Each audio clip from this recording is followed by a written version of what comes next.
this edition of the Mama Podcast, and today we are joined by the fabulous Geeta Nayar from Irwin Mitchell, who is going to share all about her journey, her story with us, and tell us all about birth trauma. So welcome, Geeta, to our podcast, and please introduce yourself, tell us all about you and your role at Irwin Mitchell. Thank you so much, Heidi. Thanks for asking me on. So about my background, I'll take you right back to the beginning. So I was born in Manchester, but I lived in London. I've lived in London since I did my law degree at King's. Got a busy household. So I live with my husband, Ed, my 3 children, Maya, AJ and Rishi, my parents who just moved in, our dog Indy, and the most recent addition, a hamster named Bunny. Don't ask. So yeah, a busy household. And I have actually returned to my firm, Irwin Mitchell, a year ago. I'll talk a little bit more about my journey later on. And I'm very, very lucky because I'm working with our amazing charitable partners and healthcare professionals and key stakeholders in and around maternal safety. So yeah, that's the work I'm doing at the moment. Thank you. So a hamster called Bunny, I won't ask. Named by the youngest. Okay, that makes sense. I mean, I always had hamsters called Hammy, like 1, 2 and 3, but not Ours is called Houdini. It's Houdini. Because she tried to, well, she pretty much did escape out of the box on the way home down the motorway when we first got her. So it seemed appropriate. That's so cute. That's a good name. That's a good name. So can you tell us a bit more how you got about your work and how you got into maternal safety and birth trauma? Yeah, of course. So I joined Irwin Mitchell in 2000, straight out of law college, and loved my career. I specialised in brain injury and spinal injury work and birth injury cases. But really, what was most important to me, the real driving force, was helping to support my injured clients. So whether that was through obtaining specialised care or accommodation, equipment, but I was also really passionate about supporting and working with the charities and organisations that were just and still are doing brilliant work. At that time, it was particularly around acquired brain injury. So I worked very closely with Headway, which is a national brain injury charity. I was vice chair of the UK Acquired Brain Injury Forum.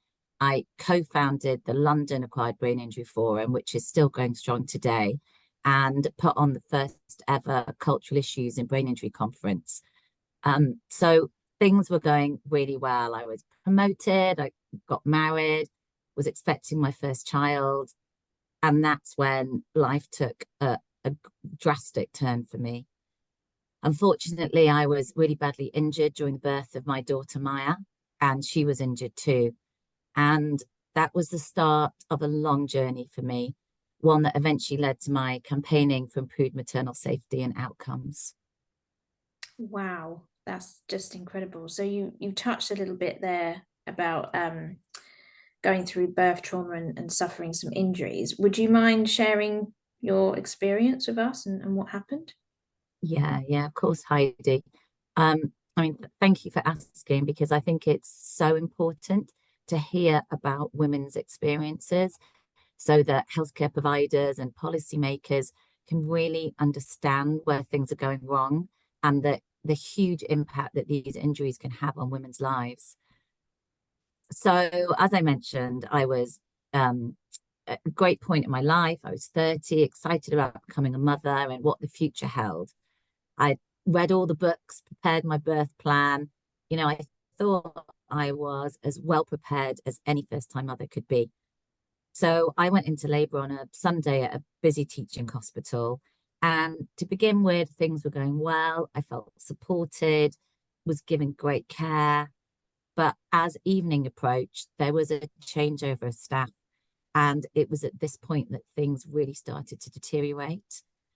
You know, I look back and I often wonder what was discussed at that handover. You know, the handover from shifts is so vital. You know, whether there was something in my notes or whether, you know, the new attending midwife, you know, perhaps she was just, you know, exhausted herself when she came on shift. But from the minute, the new attending midwife came on shift, she just had this inexplicably hostile attitude towards us, which made the situation very difficult. So I stopped dilating at this point, was really exhausted, in pain, and it was clear to all of us that things were not going to plan. So I had my mother with me, who's a paediatrician, as well as my husband, Ed. But any request to discuss the deteriorating situation were just met with, increased irritability. And the tension in the room was really palpable. We couldn't speak about our concerns. And any attempt to speak to the medical staff, the registrar on duty, was just met with quite brusque responses. We were told the staff was too busy. Stop bothering them. We were scared, isolated, and felt increasingly worried. And when we did eventually speak to the registrar and expressed our, by this point, very genuine concern at the decelerations on the trace, and I was saying, do I need to be moved to theatre at this point? Do we need to have a plan put in place? I was actually patted on the shoulder and quite patronizingly told not to make a fuss. I was going to be given a nice natural delivery. And 16 years on, I can still very clearly remember those words to this day. So eventually there was marked fetal distress, and the panic ensued. And, inevitably in these situations, suddenly the room was filled with people and they had to get this baby out. It became an obstetric emergency. There were several failed attempts at ventouse, and then an extremely traumatic forceps delivery that left my daughter with permanent facial injuries, and I sustained a 3C perineal tear. So that involves the entire length of the external and internal anal sphincter. Following that, I was unable to even hold Maya, and I was taken straight to theatre for hours for an attempted repair. It was the same registrar that did the attempted repair. And then I was just left on the postnatal ward alone, completely traumatized, in pain, unable to even pick my daughter up to feed her. My repair failed, unfortunately, and I experienced my first episode of fecal incontinence the very next day. So from then onwards, I basically continued to be permanently incontinent of feces and flatus. I have marked fecal urgency, passive fecal incontinence, urinary incontinence, dyspareunia, which means painful sex, and perineal pain. So I was in complete shock at the traumatic delivery I'd been through. And at that point was kind of just solely focused on the injuries to my daughter. So I had no idea how severe my injuries were, involving pudendal neuropathy. I can clearly remember leaving the hospital in absolute agony, and just all of us utterly distressed. It was as far apart from what I had imagined as possible. And you're so Sorry, brave, Geeta, because obviously I've heard your story, and I've heard it online, and I heard it a couple of weeks ago at the South Asian maternity conference that you put together. And even now, hearing it again, I'm just so choked up, because it's just such a traumatic experience, and one that for myself could never ever imagine going through. So I just want to thank you for being so brave in sharing what has happened, so that you can raise awareness and make a difference to others. So I just wanted to say thank you for you being here today. Thanks, Heidi. Well, and I feel, in a privileged position, to be able to speak on behalf of other women, because my story is by no means unique. And a lot of the elements of what happened to me, I hear time and time again in the women that, the peer support groups that we have with the charities.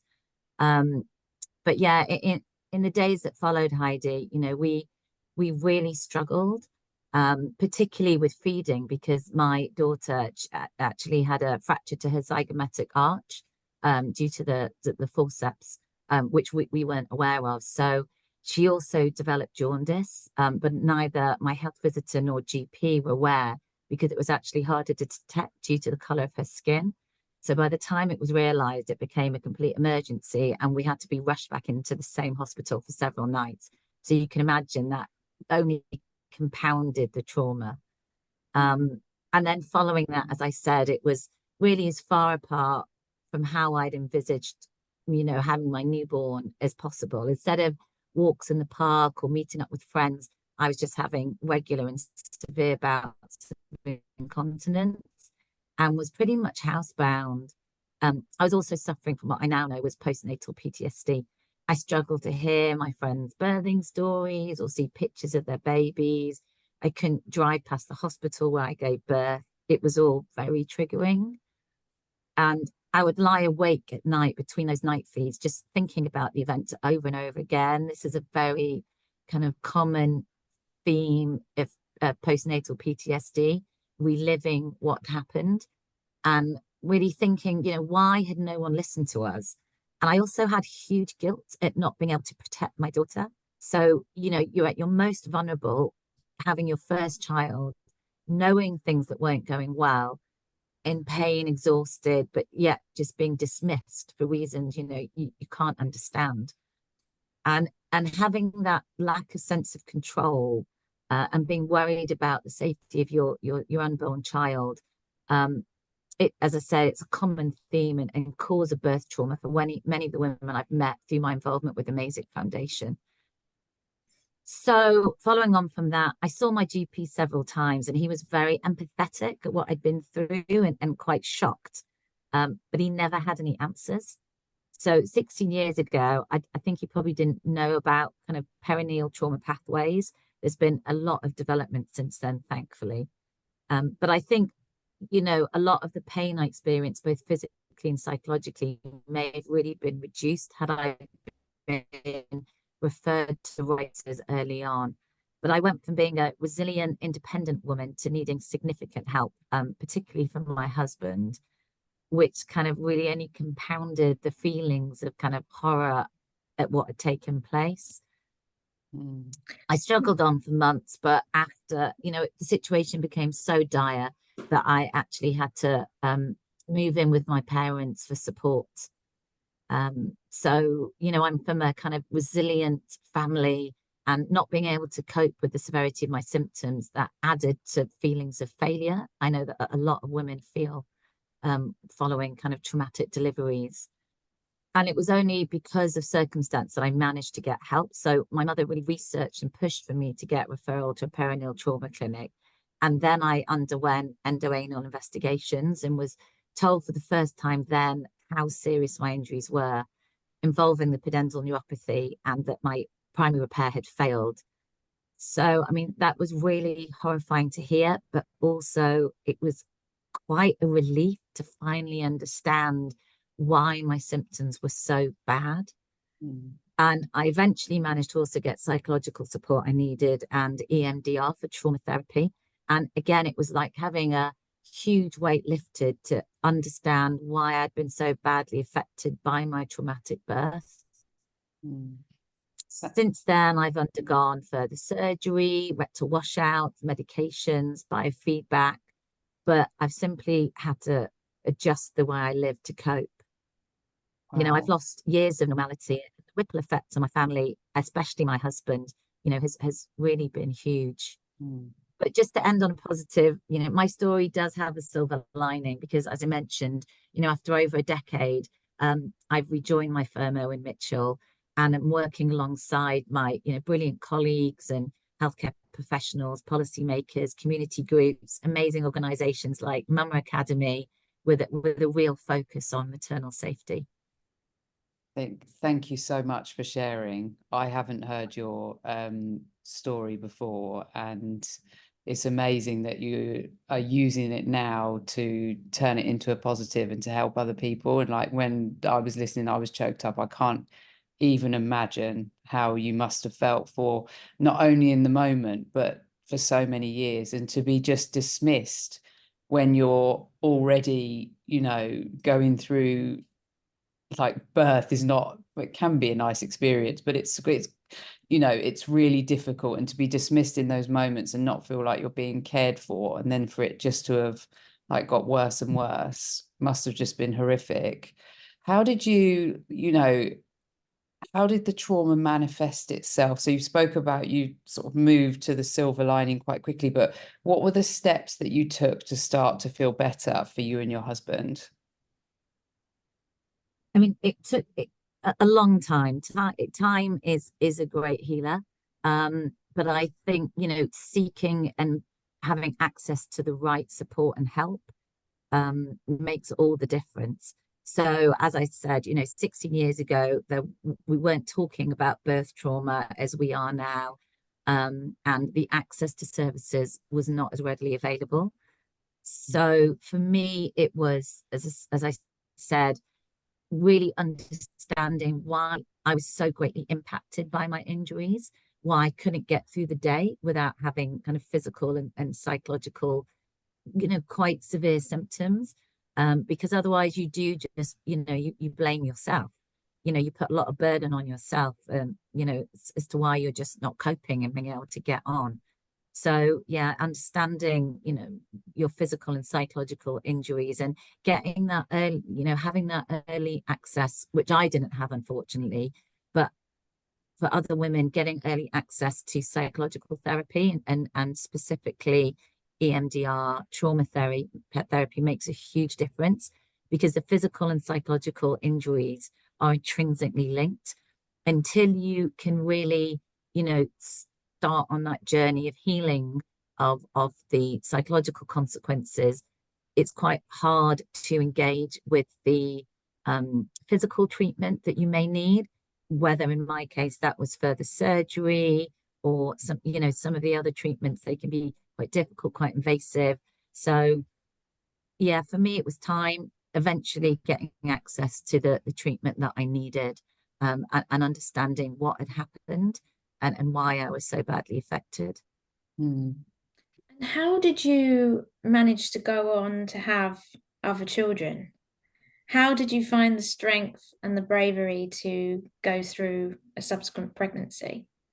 Yeah, so I'd always wanted a large family. I'm from quite a nuclear family. So I'd always wanted my children to have, a big family and siblings. And I think what had happened to me, my traumatic delivery had already taken so much away from me that I just wasn't going to let it take anything more away. But, I had a lot of support around that. My two further children were by planned cesarean sections.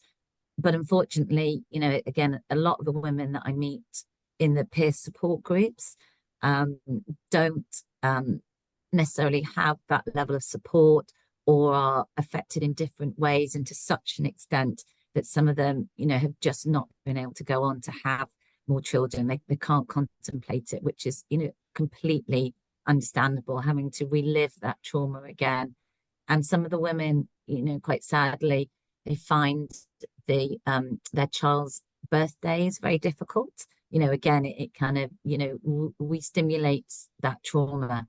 So I think that's why it's so important that women are really supported after any sort of kind of traumatic delivery or birth trauma, particularly, if there's a physical birth trauma as well, to be able to discuss if they're able to have, further children, if they want further children, what that's going to look like, the mode of delivery, and to have the right support around that. So what can be done to reduce the risk of birth trauma? So I would just say initially that, we've been talking a lot about traumatic births and birth trauma, and the vast majority of births are, successful and happy and wonderful experiences. But when birth trauma does occur, it can't always be prevented, because there are such scenarios where things don't go to plan, or there is an emergency. But what can be reduced is the impact of birth trauma on mothers.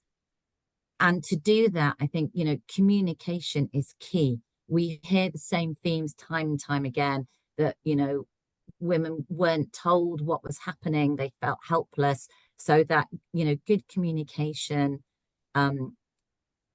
really helps women to advocate for themselves, and also information. So antenatally, I really think women need to know their own personal risks, and they need to be informed and educated about kind of different modes of delivery, again, so that they can advocate for themselves during a delivery, because knowledge really is power. And it's why the work that you do at the Mama Academy is so absolutely vital. I gave live evidence at the National Birth Trauma Inquiry, and it was something that I really pushed for strongly. Again, women need to know about the different modes of delivery and options, and you know, and potentially that they may need an instrumental delivery, what forceps, what ventouses. So again, they can give properly informed consent at the time of delivery.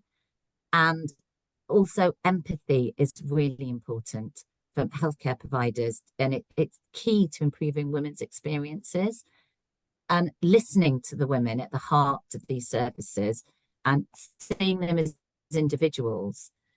So treating patients with compassion and respect can make a real difference to women's experiences and long-term outcomes, because often it's not necessarily the outcome of the delivery that has the greatest impact, but it's how that woman is made to feel that can really add to the birth trauma. But I think, you know, as I say, there's been huge developments in education around curriculums for midwives and obstetricians, and if we can increase the antenatal information for women as well, and so, you know, just that kind of that communication between the women and the healthcare providers is absolutely key. I think listening to women is always a big theme, isn't it? It always crops up all the time. And on the front of our pregnancy passports, we've got a box for your birth choices. So whatever your birth plan is, you can write it there. And like we say, it's always important to be empowered. So if your birth plan doesn't go quite to plan, then obviously, you know, there's a plan B and there's a plan C, and it's advocating for yourself to make sure that those healthcare professionals actually read your birth plan and they actually look at what your choices are. But going back to the actual perineal tears, who exactly is more at risk of suffering from a perineal tear, and what can be done to reduce those risks? Yeah, so I mean, firstly, Heidi, I'll just explain what a perineal tear is. So about 6 out of every 100 mums will face a deep tear, which is known as a 3rd or 4th degree tear. But they range from 1st degree tear, which is just involves the skin. 2nd degree tear involves the muscles.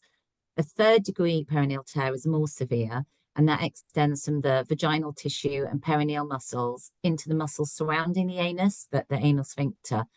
And 3rd degree tears are divided into 3 subcategories based on the extent of the tear. So there's 3 classes from 3A to the most severe type 3C. That's what I had, involving the entire internal and external anal sphincter. And then you have the most severe category, which is 4th degree tears. So that extends through the perineal muscles and both the external and internal sphincter muscles, and involves the tissue lining the rectum as well. So 3rd degree and 4th degree tears usually require surgical repair. So those more at higher risk are women having their first vaginal birth, women having a larger baby, so over 4 kilograms, if there's a long 2nd stage of labor, if there's an instrumental delivery, so that's involving forceps or vacuum. And South Asian women actually have that highest risk of 3rd and 4th degree perineal injuries. So South Asian women are up to 6 times at greater risk.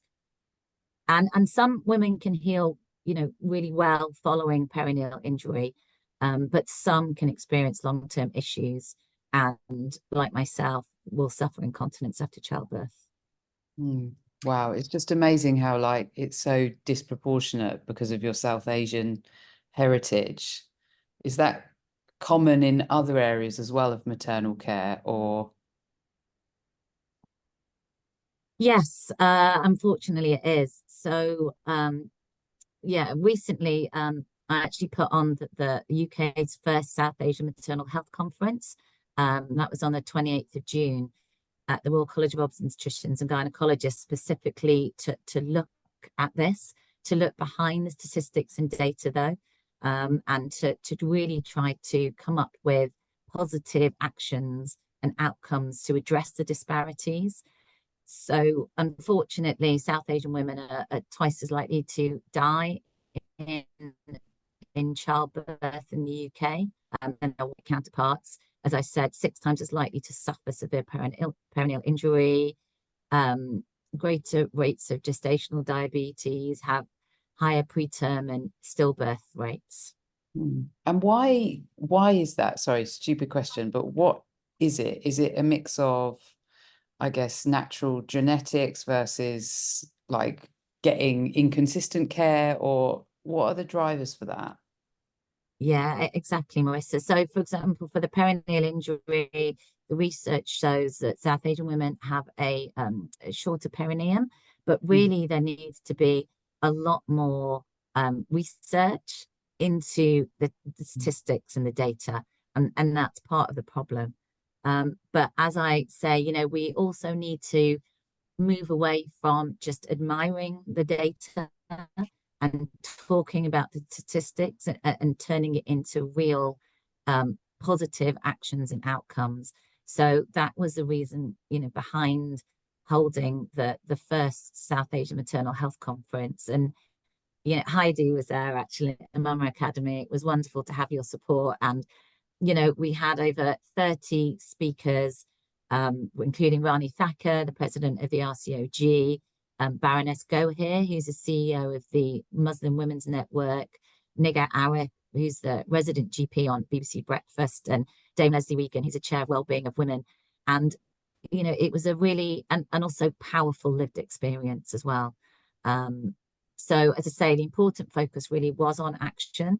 And one of our targets is to set up an APPG on South Asian women's health to address these disparities. And the But I conference, think the best thing about, yes, sorry, Heidi. I was just going to jump in there and talk about the conference, because yes, I attended and it was absolutely fabulous. And I just wanted to commend you on that work, Geeta, because you did the incredible job of bringing everybody together, of having all the names that you just mentioned, everybody in the room. We had so many different charities, and the RCM were there, and it was held at the RCOG. And it was all about action. It was like, right, this is the problem, and these are some of the solutions. Let's go and take this forward. So a lot of learning happened from that conference. And I can't wait for the APPG groups to be set up with the new government. That's really exciting. And some of the themes that came out of that conference were some prevention methods, such as educating women about how to do perineal massage. There were, I think the whole congregation got up and did some pelvic floor muscle training, which was including the men, which was including the men, which was really good fun. And all of that information is on the Mama Academy website. The new version of our pregnancy passports and wellbeing wallets, there's a QR code that takes you directly to pelvic floor training and perineal massage. So we've got all that on our website, which I think is great. And I learned so much more from that conference, which I now have on my to-do list. But tell us a bit more about that conference and the work that you're now doing off the back of it to get all these people held to accountability. So yeah, I was just going to say one more thing, really, that you know, I think for me the most impactful and powerful thing was that it was a true collaboration. So you know, we had for the first time kind of policymakers, healthcare providers, as you say, over 20 charities, Asian press, community and grassroots organizations, all together to look, you know, as I was saying before, behind the data and the statistics, and to try to collectively tackle the disparities and outcomes and identify key actions. And, you know, we really need to, you know, formulate those very clear action points so that we can influence national policy and practice to create health equity, because in 2024, we shouldn't still be having those statistics. And as I think I said in the conference, my daughter's now 16, and we cannot let her generation be the next step of statistics. And I do want to, stay positive, because there is absolutely fantastic work being done already. There are the most motivated, dedicated healthcare professionals who really want to support women and help women to have the best outcomes possible. But it's about supporting those healthcare practitioners as well, the midwives and the obstetricians who work in very, difficult circumstances sometimes. But it's about collaboration. I think that's the only way you create effective change. It's incredible. It sounds like an amazing event to like bring everybody together to make a big difference. I have a question on your daughter, if you don't mind, and just kind of like that, like how have you supported her as she's grown up to, I guess, try to stop the trauma from like being passed to her? Because I mean, it's quite an experience you've both been through, right? Now it's my turn to choke up. Marissa talking about sorry. No, don't worry at all. But the impact of birth trauma, it is generational, and I, as much as you try to kind of sugarcoat it, or I think inevitably my daughter has been affected, because those first few absolutely vital years were spent, with lots of medical appointments, both for her and myself. There was a level of kind of stress involved with it all. As I said, I was suffering from postnatal PTSD. So those formative years, they're so precious. And so that I think there was an impact. And I mean, I've always just been very open with her, from an appropriate age, obviously, about what happened. And I think also growing up with a mum with incontinence and permanent health conditions, you can only hide it so much, and then it becomes quite normalized. And so, I think that's been quite healthy. It's brought us, we are very close, luckily. And as I say, she knows what happened. She's very proud of the work that I'm doing. I'm sure. I can imagine, like, she must be so impressed with everything that you're doing and achieved, and you've turned something that was negative for you into making a difference for so many people. So it's blown my mind, honestly. Thank you. It is amazing. You are wonderful, Geeta. I'm just wondering how other women that end up suffering birth trauma can be supported. Yeah, absolutely. It's, that's key. So I think, as I was saying, there's thankfully a lot more knowledge around birth trauma now. The support services are much more structured, and hopefully women will be referred on appropriately to the services they need, whether that's physical or psychological. Change is really happening. But I think, in terms of family and friends and wider support, I think, as I said earlier, time is really important. So to let women talk about what happened to them, but within their own time, and also without asking questions, potentially intrusive questions, because sometimes that can be quite triggering. And it means that people can, as I say, relive the trauma. And I think it's really important to signpost to support services, so in charities. So, for example, Birth Trauma Association and Make Birth Better, Mazik Foundation. And one of the most significant things for me, although this happened many years later, it was in about 2015, 2016. My daughter was born in 2008. And I was asked to the start of the Mazik Foundation. And I'll never forget, we had our first meeting with Professor Mike Keithley, organised it from the Masick Foundation, who's a colorectal professor. And there was a group of about 20 women. And it was the first time I'd ever met other women who'd been through similar experiences. And it was just the most powerful, empowering event to be able to talk to these women about what we've been through, the symptoms we were experiencing, how we dealt with, incontinence.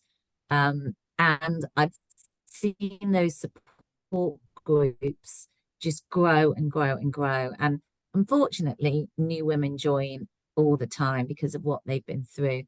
But the support that's available in that peer-to-peer support groups, it's just invaluable because the women are the experts. They've tried different treatments, and there's no holds barred. There's no subject that can't be discussed. It's a very safe space. So, but I think it takes time for some women to obviously be able to get to that point where they're able to talk about what's happened to them. But yeah, those peer-to-peer support groups are just fantastic. I could imagine that's really powerful. Thank you. And so you probably need help with all the stuff that you're doing. So if people want to get in touch and support you, how can they do that? Well, please just, do get in touch with me. Drop me an email. I would love to hear from anybody that, wants to get involved or has been through birth trauma. I can, help signpost to the amazing charities that I work with. But yeah, do just get in touch with me. I think hopefully alongside this, there'll be a link to my email. But yeah, I'd love to hear from anybody. Well, thank you so much, Geeta, for taking the time to join us, for being so brave in sharing your story with us. Just want to highlight that the Mama Academy website does have a page from Irwin Mitchell about informed consent. And we have a page dedicated to Black and brown skinned parents. So there's lots of information on there, as well as general pregnancy information, such as, like I mentioned before, how to do perineal massage, etc. But thank you so much. And thank you so much to Irwin Mitchell for all the support that you've given us as a charity. We love working with you, and just keep up the good work and keep being amazing, Geeta. Thanks, Heidi. Thanks, Marissa. Thank you, Geeta.